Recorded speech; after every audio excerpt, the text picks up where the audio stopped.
So ayun guys, magandang umaga. Meron akong napanood na hindi nyo maipinta ang napanood ko na to. Isang babae na basher ni Diwata.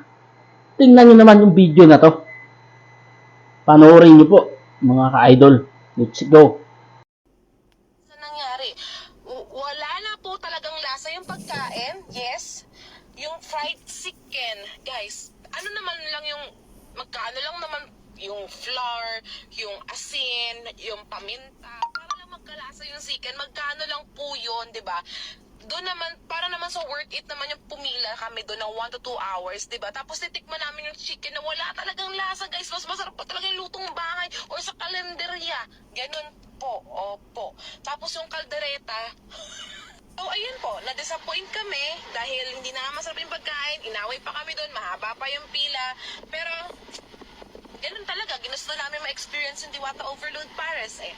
So, yeah, hindi ko alam, hindi ko talaga siya may recommend sa mga taong gustong-gusto siyang tikman dahil hype siya, and yung ibang influencer, ibang vlogger is hindi talaga sila nagpakatotoo sa review nila. Yung honest, yung totoong review nila para dun sa Overload Paris. Kasi as a vlogger, as an influencer, you need to tell the people kung ano talaga yung review nyo. Masarap ba siya? May lasa ba siya?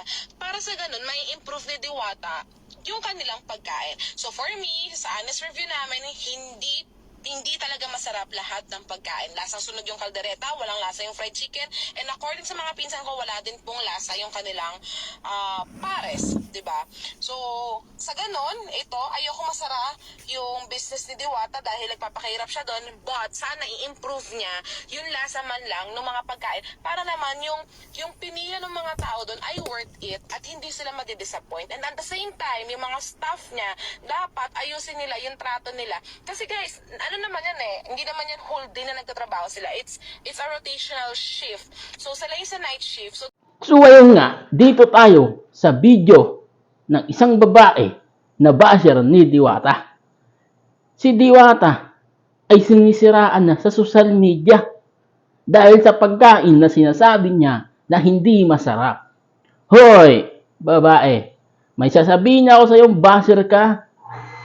Di mo ba naisip na ang tao ay nagninegosyo?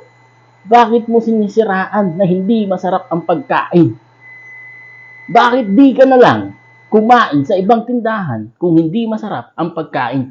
O di kaya wag kang kumain kung hindi masarap ang pagkain ni Diwata? Hindi yung sisiraan mo pa kung sino ka na akala mo ang ganda-ganda mo. Grabe ka, makapanira sa kapwa mo. Di sana ang ginawa mo, hindi ka kumain, isang tikim mo lang, hindi masarap, hindi ka na kumain, hindi mo na sana siniraan. Siniraan mo lang kasi nagpaparami ka ng views. Dahil lang sa mga manunood, dahil lang sa views, para kumita ka.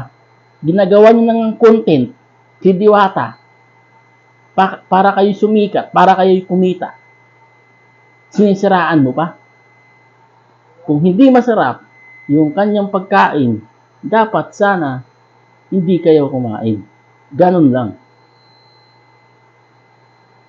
So yun nga, di ba?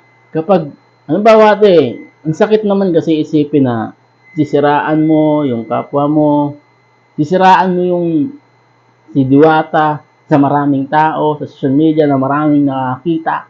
Dapat sana naisip mo bago mo siraan.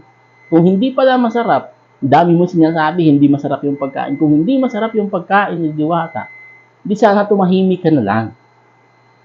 Di doon ka kumain sa ibang lugar. Pumunta ka ng ibang bansa, doon ka kumain. Hindi yung sisiraan mo yung tao para akala mo ikaw ay maging sikat sa mundo. Tandaan mo, ang paninira mo sa tao, may hangganan yan. Baka di mo alam. Bago ka manira ng tao, tingnan mo muna, bago mo siraan yung niluluto ng iba, huwag kang kumain. Bakit? May ambag ka ba sa buhay ni Diwata? Kung mapanood mong video na to, sana matauhan ka na animal ka. Hindi kita, So ayun lang mga ka-idol, paki-share ng video na to, mag-follow, like, and share nang makarating sa babaeng basher ni Diwata. panoorin tong video na to.